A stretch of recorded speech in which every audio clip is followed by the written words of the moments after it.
learn to keep people dependent on you. Maging apoy na hindi nila kayang mabuhay nang wala.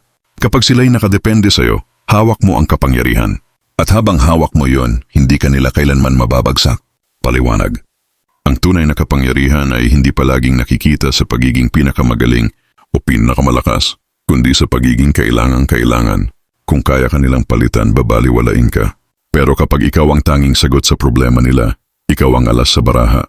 Hawak mo ang direksyon ng laro at habang mas lalong umaasa sila sa iyo, mas malalim ang pagkakatali nila sa iyong kagustuhan. Hindi mo kailangang magyabang. Gawin mong normal ang pagiging mahalaga. Pakinin mo sila ng solusyon, pero ikaw lang ang may reseta. Halimbawa, trabaho, negosyo. Si Marco ay hindi pinakamatalino sa opisina, pero siya lang ang marunong sa software na ginagamit ng buong team. Hindi siya basta nagpapaturo ng buo. Nagbibigay lang siya ng sapat para sa iba. Pero siya pa rin ang hinahanap tuwing may krisis. Dahil diyan, hindi siya natanggal kahit may retrenchment. Sa halip, siya pa ang inangat. Kasi alam ng boss, pag nawala si Marco, titigil ang operasyon. Heto ang strategic tip. Mag-develop ka ng skill o kaalaman na bihira. Huwag mong ibigay lahat ng sikreto. Gawing sistema ang presence mo.